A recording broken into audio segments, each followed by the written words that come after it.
Bonjour à tous et à toutes. Je vais vous présenter mon mémoire. Analyse et standardisation de méthodes de lissage pour une application à travers tous les risques d'un rassureur vie et santé. Euh, donc, euh, Au travers de ce webinaire, on va parcourir un peu toutes les différentes, tout ce que j'ai pu, sur lequel j'ai pu travailler lors de mon mémoire, mais aussi les motivations et la méthodologie de différents calculs. Donc tout d'abord, je vais vous présenter un peu pourquoi on a fait ce mémoire, les introductions et les motivations de ce mémoire pour se motiver un peu pour ce webinaire.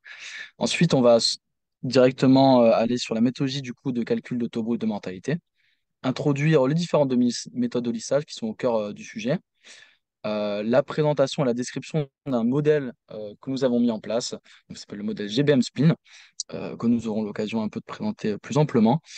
C'est un modèle de boosting. Et ensuite, la construction du caractère adaptatif pour les différentes méthodes de lissage. Et à la toute fin, donc on compara statistiquement, qualitativement et graphiquement les différentes méthodes au travers d'exemples. Donc tout d'abord, pourquoi mettre en place des méthodes de lissage? Ça, c'est une question qui est importante. C'est qu'on observe que lorsque la mortalité est estimée de manière brute, il peut y avoir de nombreuses irrégularités, de nombreuses erreurs. Donc c'est quelque chose qu'on estime en particulier lorsqu'on a un portefeuille d'assurés sur lesquels on veut estimer des taux de mortalité avec une exposition ou un portefeuille qui est assez faible, où il y a un nombre de personnes qui est très faible. Et ben c'est difficile. Pourquoi? Parce qu'on a souvent des irrégularités au niveau des primes, au niveau du coût de la prime finale qu'on va avoir pour un assuré à l'âge X pour par exemple une durée de police T. Donc, ça a tout un intérêt en fait de créer et ensuite de lisser nos taux bruts de mortalité pour obtenir toute la forme de la mortalité, la structure de la mortalité globale qu'il peut y avoir dans un portefeuille. L'idée à la fin de cette méthode de lissage, c'est d'avoir surtout une prime qui est plus cohérente, qui répond plus à un effet de mutualisation qu'on aimerait attendre à la fin dans notre cas de notre tarif.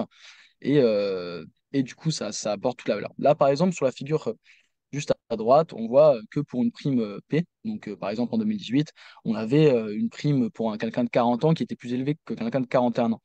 Donc ça, c'est ce qu'on souhaite éviter, c'est qu'on veut avoir quand même une logique au niveau de la mortalité et des taux de mortalité pour un âge X et une durée T. Donc, cependant, ok, c'est intéressant d'avoir des méthodes de lissage, mais c'est parfois difficile de les implémenter. Pourquoi? Parce que très souvent, il y a beaucoup de méthodes de lissage, certaines un peu plus compliquées, où il y a beaucoup de paramètres. Donc, il faut déterminer des paramètres optimaux. Et donc, dans le cadre de ce mémoire, on a essayé de s'intéresser à des méthodes, créer complètement des méthodes adaptatives dans le cadre d'implémentation de méthodes de lissage. En effet, certaines méthodes peuvent avoir deux ou trois paramètres, et des fois, les plages de valeur de ces mêmes paramètres sont très larges. Par exemple, pour la méthode la plus connue, la méthode de Whittaker-Anderson, on a lambda, le paramètre de pénalisation et de régularisation, qui peut prendre des valeurs très larges. Donc, ça peut aller de 1 à 1000. Donc, il est très difficile, d'optimiser ces paramètres-là, et je vais essayer de présenter, du coup, tout le long de ce webinaire, un peu des différentes méthodes que nous, on a pu mettre en place. Donc, il est difficile, comme j'ai pu mentionner précédemment, de capter toujours la structure et la tendance générale de mortalité. Et c'est pour ça que nous avons proposé, à partir du GBM Spin, une approche par boosting. Donc, cette approche par boosting, pourquoi on l'a créée, pourquoi on l'a implémentée? C'est parce qu'en fait, on s'était rendu compte qu'au niveau des splines, donc les splines cubiques que je vais présenter dans la suite du mémoire, avaient des bonnes propriétés de lissage.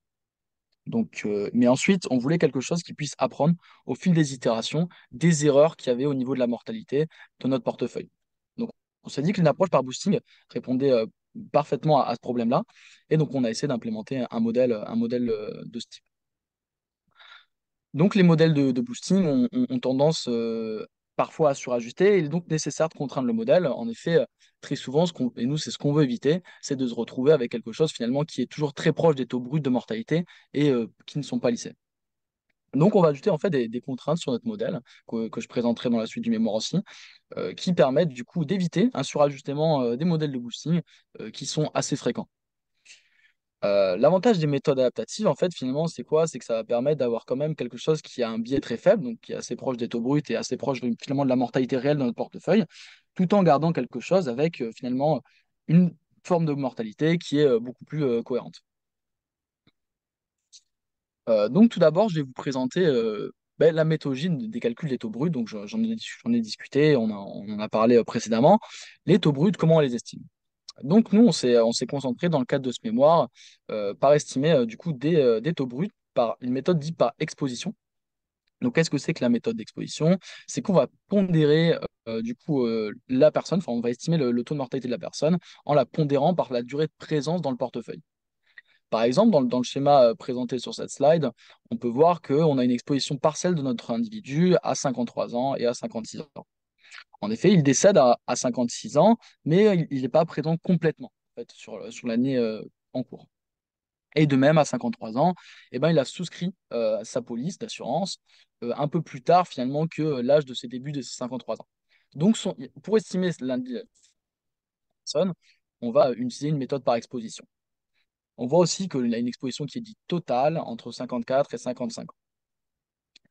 Cependant, dans le cadre des méthodes par exposition, ce qu'il faut déterminer, c'est des distributions. On va se dire que sur une année ou sur un âge X, eh bien, on va supposer des distributions de mortalité au cours de l'année. Donc, ça peut être des distributions qui peuvent être du coup par décroissantes, qui peuvent être constantes. Et donc, on va présenter un peu toutes ces méthodes-là. Donc, dans le cadre de notre étude, on va mettre en place plusieurs notations. Donc, tout d'abord, CI, ça va correspondre à l'instant de rachat pour l'individu I.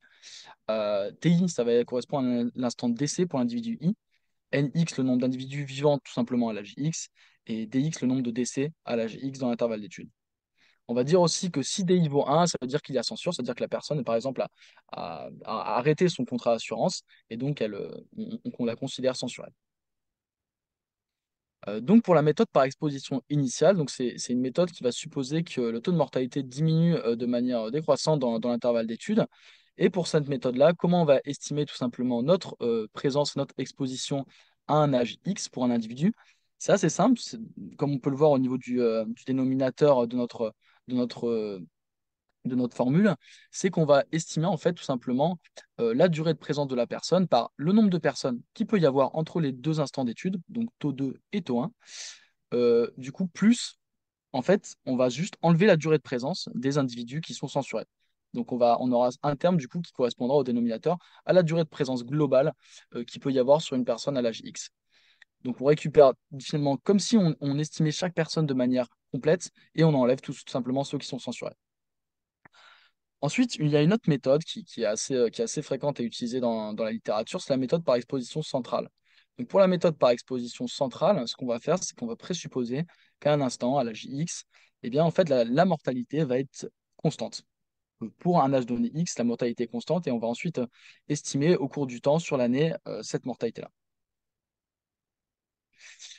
Donc, après avoir estimé du coup ces taux bruts, nous, celui vers lequel on s'est tourné, c'est la méthode par exposition initiale. Cependant, lorsqu'on a ces méthodes-là, du coup, les méthodes pour estimer nos taux bruts, il faut ensuite déterminer du coup des méthodes de lissage. Donc, il en existe plusieurs dans la littérature et on en a essayé plusieurs. Donc, il y a la méthode de Whitaker-Anderson. Donc, c'est la méthode la plus simple. Dans la méthode de Whitaker-Anderson, ce qu'on va essayer de faire, c'est qu'on va essayer de coller en fait finalement au taux brut de mortalité que l'on estime. Donc, dans la méthode de Whitaker-Anderson, il y a deux paramètres. Le paramètre Z qui va correspondre à un paramètre de différenciation. Donc, c'est un paramètre qui va permettre, en fait, tout simplement, en général, qui vaut 2. C'est un paramètre qui va justement essayer de capturer la dérivée, finalement, de notre fonction d'estimation. Et le paramètre lambda qui va correspondre à l'importance qu'on apporte, du coup, à la pente ou à la courbe de notre graphe estimé et notre graphe lissé. En fait, plus le terme de différenciation Z est élevé, plus on va prendre en considération du coup l'importance qu'il peut y avoir pour les âges précédents. Parce qu'en fait, on va remonter de plus en plus loin dans les valeurs de mortalité brutes précédentes. Le paramètre lambda correspond aussi à l'importance qu'on donne à la régularité de la courbe, c'est-à-dire que plus le paramètre lambda est faible, donc imaginons qu'on prenne un paramètre lambda qui vaille 0, eh bien on va coller exactement à nos taux bruts. Donc on aura quelque chose qui ne sera pas du tout lissé. Imaginons qu'on prenne un lambda qui, je sais pas, qui vaille des valeurs extrêmes, donc ça peut être 10 000, 100 000, et ben là on va avoir quelque chose qui va être complètement lisse, mais du coup on ne captera pas du tout la tendance de mortalité. Donc on voit l'importance déjà rien que pour cette méthode-là, très simple, où il y a deux paramètres, eh bien la difficulté qu'on peut avoir déjà en termes de valeur et en termes d'estimation. Il existe ensuite d'autres méthodes, donc la méthode de Loss, donc ça c'est une méthode qui est utilisée dans la littérature aussi, pour laquelle ici l'idée c'est qu'on va essayer d'interpoler à partir d'un polynôme d'ordre 2 nos taux de mortalité. On va estimer du coup à partir de ce polynôme-là notre mortalité, et ce qu'on va rajouter c'est qu'on va plus prendre en considération les taux de mortalité qui ont un voisinage proche. On va se dire qu'en fait le meilleur estimateur de la mortalité sur la plage et les individus, ça va correspondre à ce qui est proche. Par exemple, imaginons qu'on a 53 ans. Ce qui va être intéressant de prendre en considération, c'est à 54 ans, à 52 ans, 51 ans, 55 ans, mais pas ce qu'il y a à 20 ans. Et donc, l'idée, c'est de prendre en fait une fonction, ce qu'on va appeler une fenêtre d'observation, de voisinage, qui va nous permettre de pondérer de manière plus forte les individus du coup, qui sont proches du coup de nos taux estimés.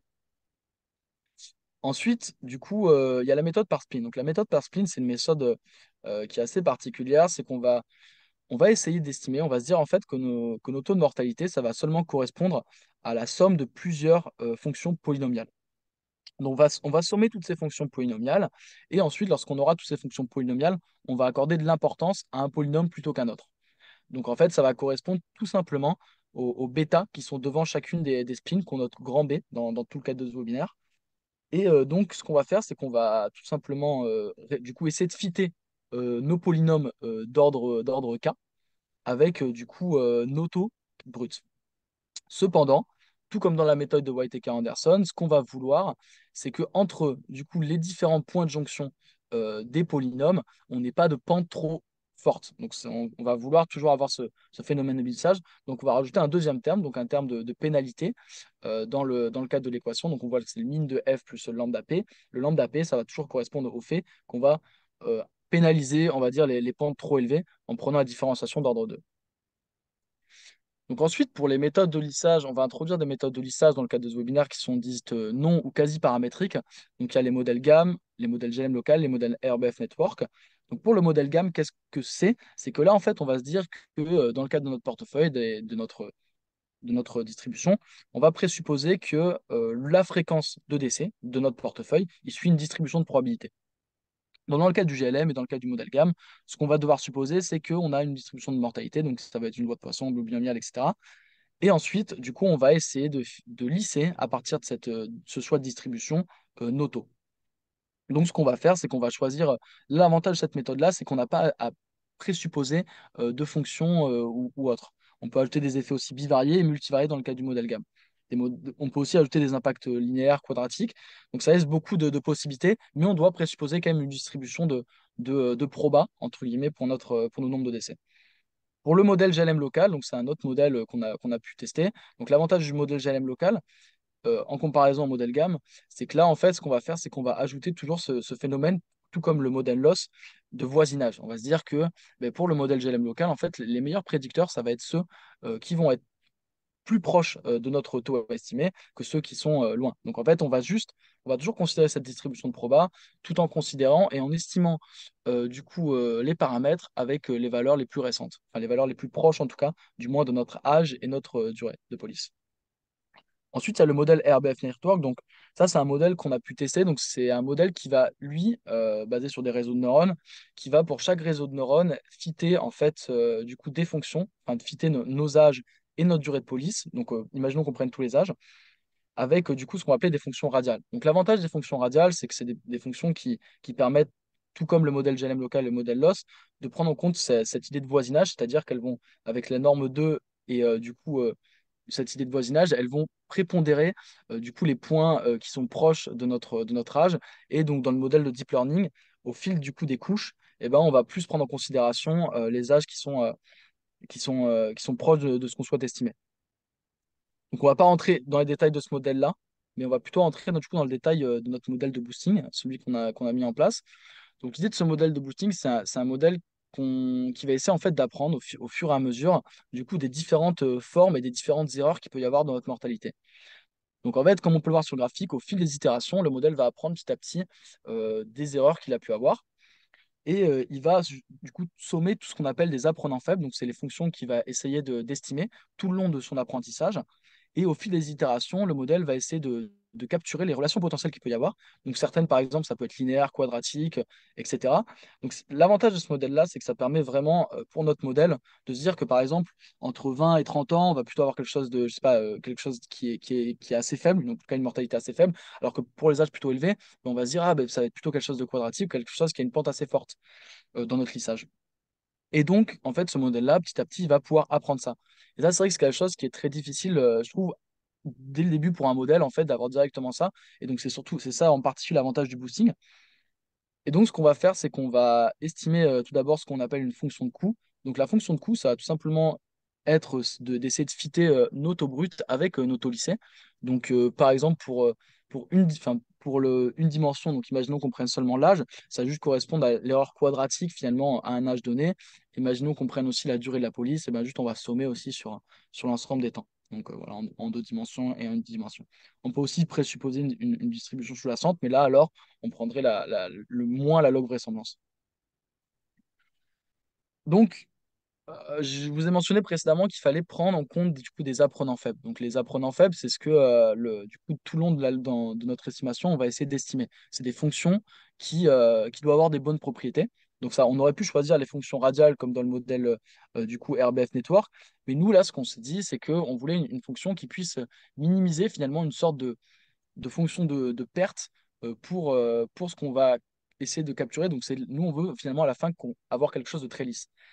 Et du coup, quoi de mieux que d'obtenir quelque chose, enfin de prendre quelque chose, en tout cas, où on va essayer de minimiser la dérivée seconde de notre fonction. En fait, c'est pour ça qu'on s'est penché sur la proposition suivante, c'est-à-dire que la spline cubique, donc la spline construite à partir de la récurrence de Debourg, c'est l'interpolation la plus lisse dans le sens de la minimisation du critère de régularité et de pénalité suivant. Et c'est pour ça que cette spline, en tout cas, ou cette fonction, a été choisie. C'est-à-dire qu'on peut démontrer qu'il n'y a pas de fonction entre guillemets plus lisse au sens de ce critère-là enfin, pour minimiser cette valeur. Donc la fonction g, c'est la fonction qu'on va récupérer à partir de la récurrence de Bourg. Et ce qu'on va faire, c'est qu'on va définir la fonction d'apprentissage du modèle de boosting, donc la fonction qu'on va apprendre au fil des itérations, par du coup tout simplement la somme du coup pondérée par les bêtas de nos splines cubiques d'ordre K.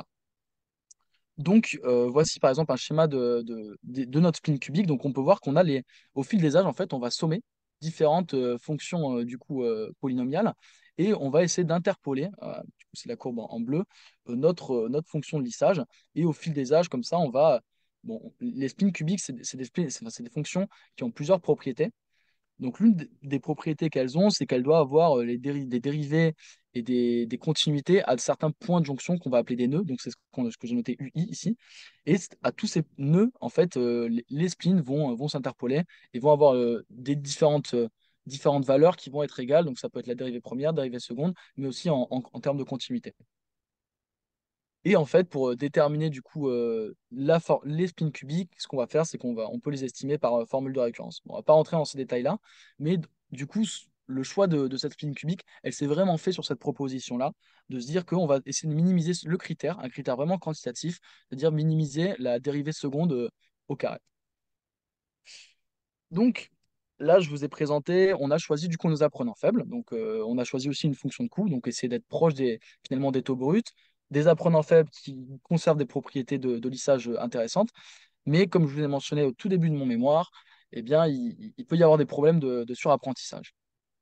Donc ça, c'est quelque chose dont on s'est rendu compte, c'est que au fil des itérations du modèle, ben, on avait un surapprentissage qui était assez important.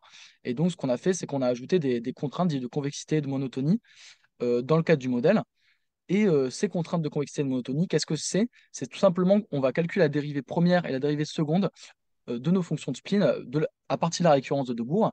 Et en fait, on s'est rendu compte que lorsqu'on dérivait du coup, on calcule la dérivée première et la dérivée seconde de notre fonction du coup spin, et ben, on avait des propriétés qui étaient intéressantes. Donc en fait, on se rend compte que notre dérivée première et notre dérivée seconde est seulement dépendante des termes de différenciation des bêtas. Qu'est-ce que ça signifie? Ça signifie en fait que ce terme-là de dérivée première et de dérivée seconde, il est positif ou négatif en fonction de la variation des bêtas à l'ordre 1 et à l'ordre 2. Ça, c'est intéressant. Pourquoi? Parce que nous, en fait, ça nous permettra ensuite directement d'ajouter à notre terme, à notre fonction de coût, des contraintes pour permettre et optimiser notre fonction de lissage de telle manière qu'elle soit convexe, monotone, concave, décroissante, etc. Donc en fait, l'idée, là, ce qu'on s'était dit, c'est que dans le cadre de la mortalité, en général, elle est quand même croissante en fonction de l'âge, globalement. Et donc, on s'est dit que ça pouvait être intéressant d'ajouter comme ça un peu des contraintes pour certaines parties de la mortalité. Et c'est ce qu'on a fait. Donc, ce qu'on a fait, c'est qu'on s'est dit, OK, on va ajouter des contraintes de convexité et de croissance pour capter la mortalité et éviter un peu le surajustement qu'il peut y avoir dans le cas du coup, des modèles de boosting qui est assez présent. Donc, ce qu'on a fait, c'est qu'on a rajouté deux termes, ce qu'on a appelé P-mono pour plus généralement. Et dans ce cadre-là, le P-mono, qu'est-ce que ça a signifié? Pour du coup, la contrainte de convexité et de croissance, c'est que si la différenciation des bêtas du coup, est supérieure ou égale à zéro, on va rajouter zéro au terme, parce qu'on se dit que là, bon, dans ce cadre-là, on a quelque chose qui est croissant. Donc, on a les bêtas qui sont de plus en plus importants. Si par contre la différenciation des bêtas est strictement inférieure à zéro, donc on a des bêtas qui sont décroissants, et bien là on va rajouter le terme de pénalisation. Donc en fait, petit à petit, on va seulement pénaliser les termes qui vont dans le mauvais sens, dans que celui entre guillemets où on veut aller, et on va ajouter du coup plus d'importance aux termes qui vont dans le sens où on veut aller. Donc imaginons que la différenciation des bêtas est strictement supérieure ou égale à zéro, et bien là on va rien faire sur ces valeurs-là, en tout cas sur ces points-là, alors que s'il y a des points là qui ne respectent pas cette contrainte de convexité ou de croissance, eh bien, on va les pénaliser. Du coup, finalement, notre fonction de coût, qu'est-ce que ça va correspondre? Ce qu'on va minimiser tout le long de nos itérations, ça va seulement correspondre du coup à notre fonction de coût grand F, plus deux termes, donc un terme du coup de contrainte sur la convexité et un terme de contrainte sur la croissance. Donc le terme de contrainte sur la convexité, ça va seulement correspondre du coup au fait qu'en fait, là, Z ça sera égal à une contrainte sur la convexité et la croissance, ça voudra juste dire qu'on veut que notre fonction à la fin soit croissante. Donc l'idée, en fait, c'est d'obtenir quelque chose qui, au fil des itérations, va petit à petit mieux apprendre de notre mortalité et de notre brut.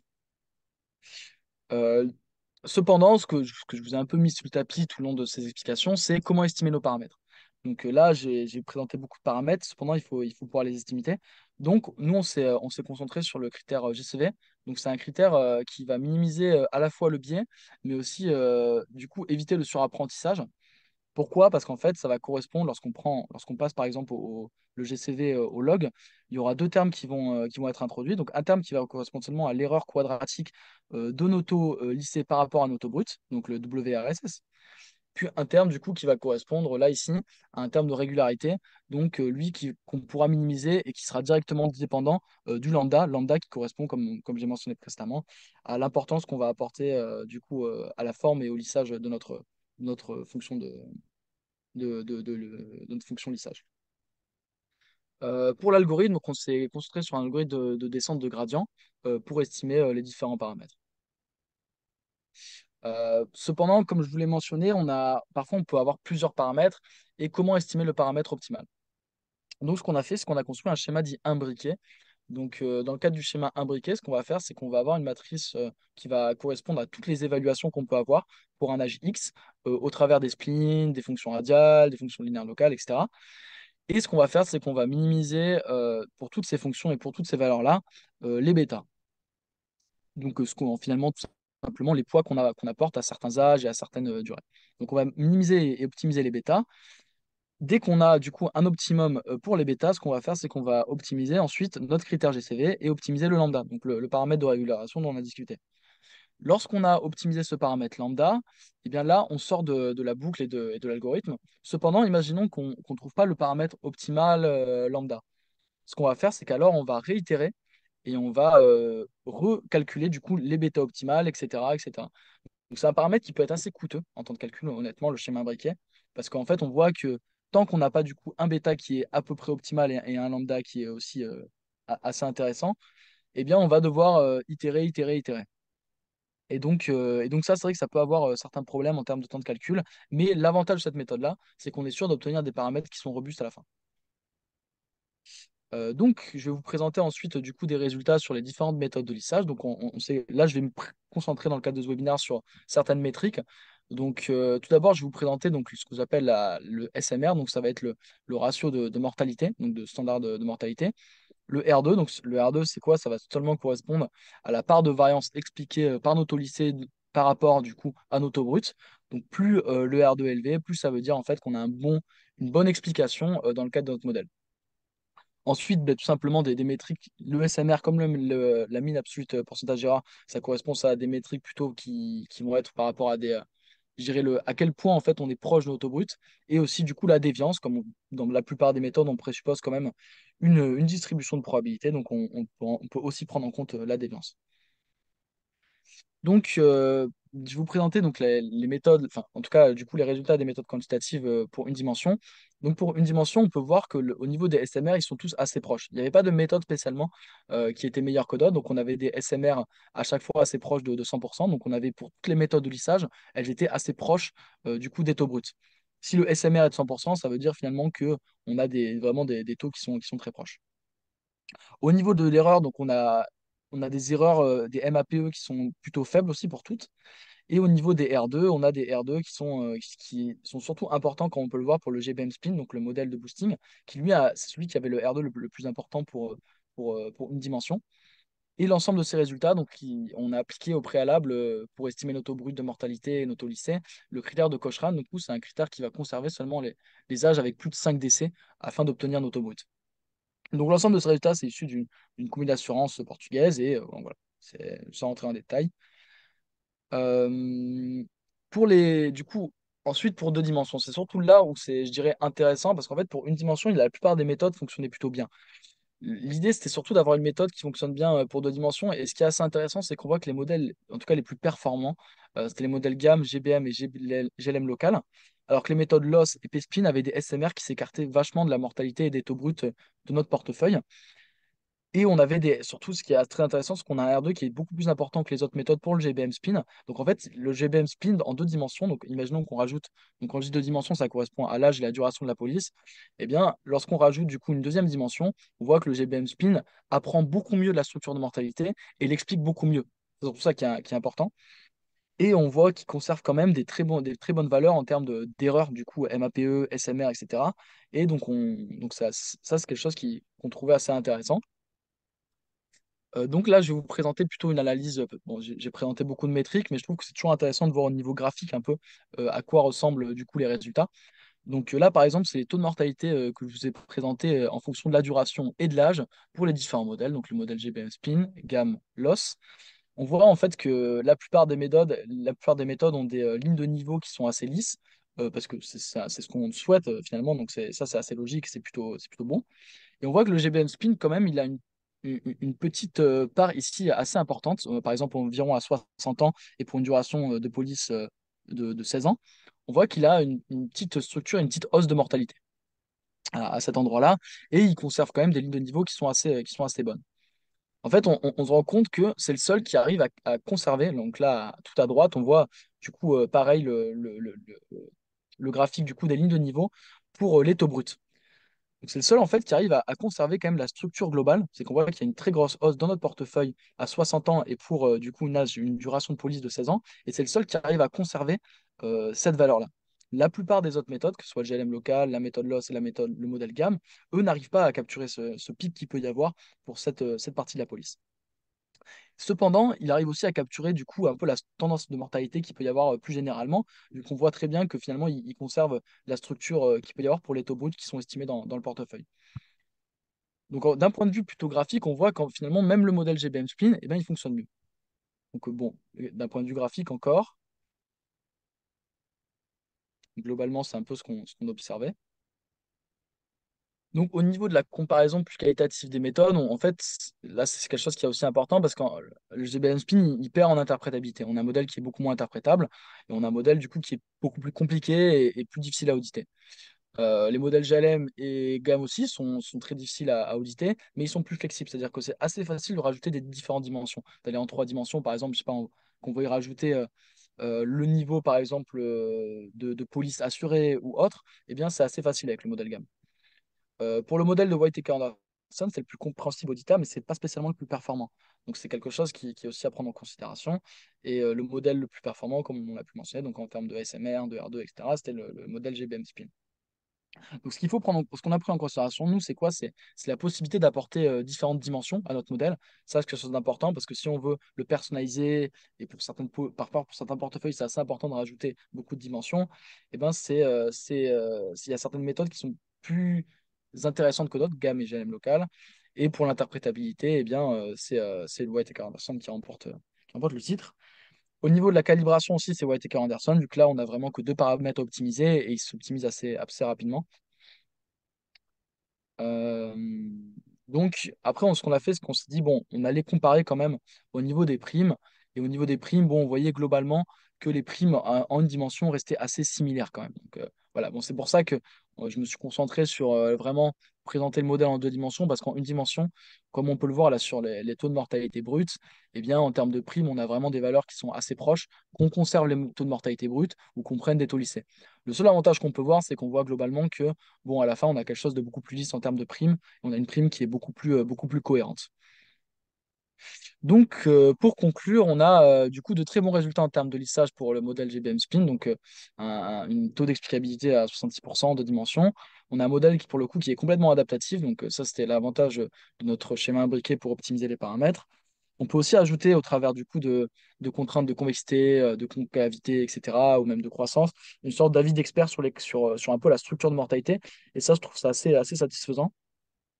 Les limites, par contre, c'est qu'on ne prend pas en compte, par exemple, de table de référence ou officielle. Et ça, c'est quelque chose qui pourrait être aussi intéressant de creuser au niveau du boosting, dans la fonction de coût ou autre, de rajouter aussi un peu les tables de référence ou une mortalité de référence pour optimiser le modèle. Aussi, on a dû préfixer le nombre d'itérations du modèle. Ça, c'est quelque chose qui peut être aussi dangereux. Surtout que nous, on l'avait préfixé à des valeurs assez élevées pour être sûr que vraiment il capte la structure de mortalité. Et du coup, ça vient avec la dernière limite, c'est que les temps de calcul sont parfois beaucoup plus longs que les autres méthodes. Et ça, c'est aussi un désavantage. Euh, En tout cas, au niveau des méthodes de liste adaptative, donc ça nous permet d'obtenir de bons résultats et surtout d'avoir un gain de temps en termes de processus d'analyse d'expérience et de portefeuille, mais aussi que tout ça puisse être utilisé par des personnes qui sont non experts et juste jouer avec les paramètres et à chaque fois optimiser directement les méthodes. Après, la limite qu'on peut donner, bien sûr, c'est toujours le critère. Donc, le critère GCV, comme j'ai mentionné, c'est un critère qui va minimiser à la fois le biais avec l'erreur quadratique pondérée par rapport au taux brut et du coup une fonction qui dépend de lambda et qui va être, enfin, cette valeur va être importante, plus du coup on va avoir quelque chose qui va perdre en biais. Donc, on va avoir quelque chose qui est de moins en moins performant. Cependant, il y a d'autres possibilités de critères qui peuvent être utilisés et il y a le critère aussi de Malo, mais ça, on l'a pas utilisé. Donc voilà, c'était tout. Donc merci pour votre attention et je pense qu'on va pouvoir peut-être passer aux différentes questions.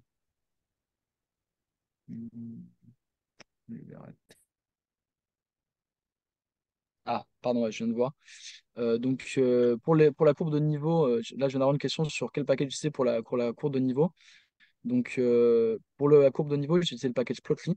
Donc c'est un package assez intéressant qui permet directement du coup d'obtenir les graphes en 3D.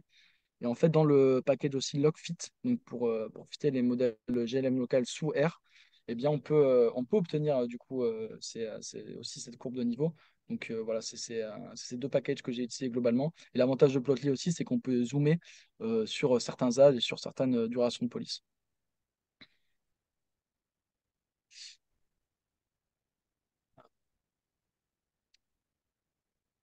Merci. Euh, j'ai une question aussi sur la robustesse. Donc, au niveau de la robustesse du modèle, donc du modèle GBM Spin plus particulièrement. Pour le modèle GBM Spin, c'est un modèle qui est qui est quand même très peu robuste, il faut l'avouer. On a vu que lorsqu'on faisait varier la plupart des paramètres, par exemple pour ce modèle-là, eh bien, il pouvait y avoir des variations qui étaient assez importantes. Et l'idée, c'est qu'on s'était dit qu'on allait regarder, en fait, on allait faire varier les paramètres d'un certain lambda et regarder la variation à la fin, in fine, sur la valeur de notre prime. Ça nous permet directement de quantifier un peu l'erreur qu'il peut y avoir au niveau de notre prime. Et on voyait que, du coup, lorsqu'on faisait ça, on avait quand même des variations qui pouvaient être assez importantes, ou de l'ordre de parfois 1% ou 2%. Et du coup, c'est quand même quelque chose à prendre en considération. Donc voilà, c'est ça aussi, c'est pour ça, c'est d'autant plus important, et c'est pour ça que c'est aussi important de directement d'optimiser les paramètres pour la robustesse.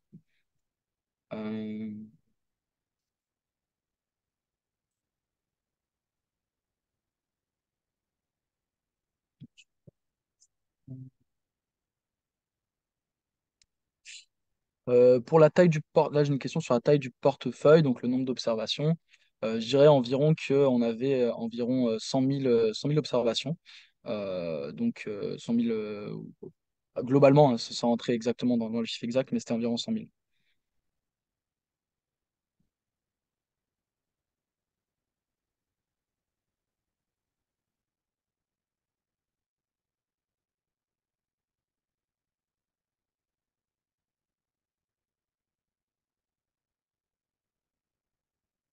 J'ai une question sur l'interprétabilité du modèle.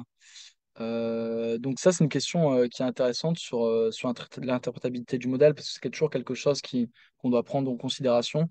Et c'est vrai que pour le modèle GBM Spin, pour le coup, on a une interprétation, enfin, une interprétabilité qui est assez importante. Pour le modèle GAM aussi, le modèle GLM local aussi. Alors que pour le modèle GBM Spin, c'est vrai que c'est pas beaucoup plus difficile.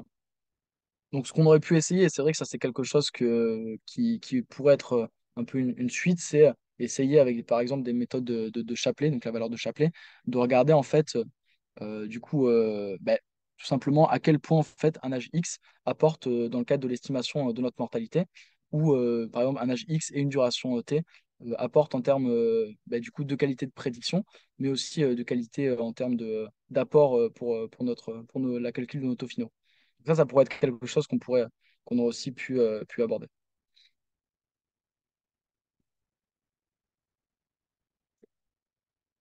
Donc n'hésitez pas si vous avez des questions, même que ce soit au niveau de peut-être enfin, entre guillemets, de comment améliorer le modèle ou autre, ou rajouter d'autres paramètres, ou rajouter autre chose. Parce que c'est vrai que par exemple, là, je me suis focus.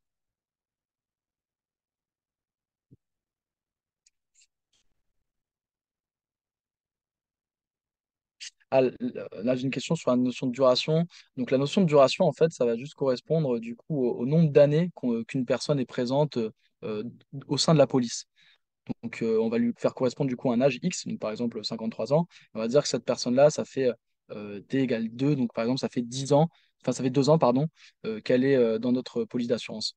C'est ça qu'on appelle, que je note du coup duration, désolé, c'est vrai que j'ai pas mentionné, mais et du coup, c'était juste pour du coup se dire que les personnes qui sont présentes depuis assez longtemps dans notre police, ou en tout cas du moins dans notre police d'assurance, et ben peut-être qu'elles vont avoir plus tendance parfois à partir, ou en tout cas à quitter la police de l'assurance.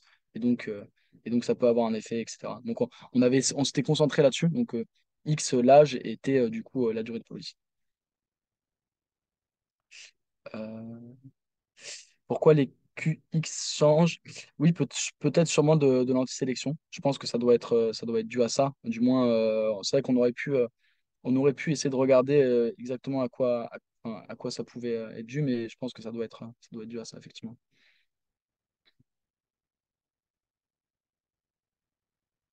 En termes de temps, enfin, pour tester tous les modèles, c'était assez long, honnêtement. C'était, je pense, la partie la plus compliquée. C'est pour ça qu'on s'est vraiment concentré au début, un portefeuille d'assurance. Et ensuite, après, on a essayé d'optimiser un peu tout. Mais je dirais que pour tester tous les modèles, ça a été un travail sur vraiment plusieurs mois, parce qu'il y avait le test de modèle, mais aussi le test surtout de robustesse des paramètres. Dire qu'à la fin de nos estimations, on s'est dit qu'il fallait aussi faire plusieurs tests. Donc, je n'ai pas présenté là, dans le cadre de ce webinaire, mais il y a des tests qu'on va appeler de run, des tests en fait au niveau à la fin, lorsqu'on a l'auto-estimé, eh bien, pour être sûr qu'il n'y ait pas par exemple, de forme de mortalité précise et qu'on ait une sorte de forme aléatoire, il y a un ensemble de tests qui peuvent être présentés, tests du run, des tests de caractère aléatoire, en tout cas pour une série de données. Et ça, par exemple, on l'a aussi testé. Bon, dans le cadre de mon mémoire, là, je ne l'ai pas présenté pour pas que ce soit trop lourd. Mais du coup, on va dire que ça a pris beaucoup de temps. Ce qui était surtout très long, c'est la construction du coup du modèle GBM Spin. Donc ça a été un gros morceau. Après, je dirais que pour les modèles Whittaker Anderson, GAM, etc., on s'est pas mal appuyé du coup sur les librairies déjà présentes sous R, donc il y en a beaucoup. Et aussi pour le modèle RBF Network, donc la librairie GLMNet, qui permet en fait de gagner un temps fou pour mettre en place ces modèles-là. Et après, lorsqu'on avait tous les modèles, c'est vrai que la partie la plus compliquée, c'est de backtester les modèles, regarder qu'on ait des résultats cohérents, et aussi du coup implémenter à la toute fin, nous, ce qu'on voulait, c'était obtenir du coup une application qui puisse être utilisée ensuite par des personnes non expertes. Et juste, en fait, elles donnent leur portefeuille du coup d'assurance, donc de personnes. On estime les différents taux et ensuite, on a les méthodes de lissage qui sont adaptatives et qui permettent de déterminer les taux lissés. Donc, donc en fait, c'est surtout aussi tout ça qui était assez long à prendre en considération. Je dirais que globalement, comme j'étais assez focus sur mes mémoires, ça m'a pris globalement, ouais, je dirais 9 mois, un an, quoi, pour faire.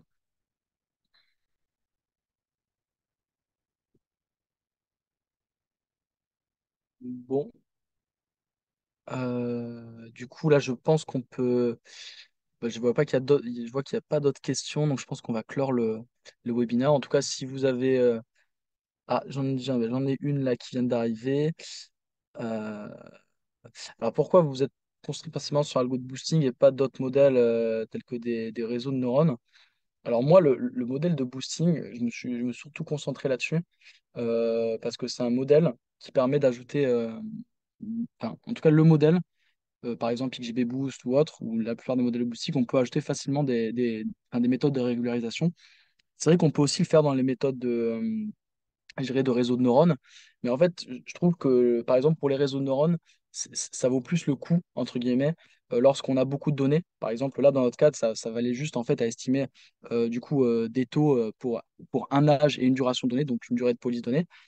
Euh, je pense que les réseaux de neurones seraient plus intéressants, entre guillemets, si on devait avoir beaucoup de données sur une personne, par exemple la valeur de sa police, des individus, enfin, des données plus personnelles sur lui, etc. Et là, peut-être que le réseau de neurones serait plus intéressant, mais c'est toujours le problème dans les réseaux de neurones, c'est qu'après, il faut vraiment faire attention qu'on ne surestime pas et qu'on ne surajuste pas avec les taux bruts de mortalité.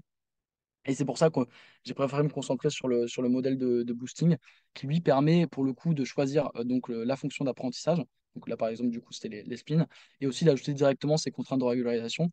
Ce qui aurait aussi été possible peut-être au niveau du réseau de neurones, c'est d'ajouter dans notre fonction de coût qu'on va minimiser à chaque layer, d'ajouter du coup peut-être un paramètre de régularisation. Mais il faudrait en fait qu'à chaque fois que le modèle optimise, pour chaque layer, ça corresponde à une spline donc après, c'est à voir. On va dire que c'est plus que, comme on avait pour l'instant, et à ce moment-là, au début, je pense, du projet, peu de variables qu'on voulait optimiser, donc l'âge seulement et la durée de la police, eh bien, on s'est dit que c'était plus intéressant de faire un algo de boosting. Mais je pense que si on veut passer à quelque chose où on prend plus en considération différentes données et un pool de données plus large, il faut prendre des réseaux de neurones, mais à ce moment-là, il faudrait vraiment ajouter beaucoup de parties dans le réseau de neurones, donc des early stopping, etc., enfin plein de méthodes pour éviter quand même que le modèle surapprenne. Donc, je pense que c'est vraiment ça principalement qui a poussé en tout cas à utiliser le modèle de boosting.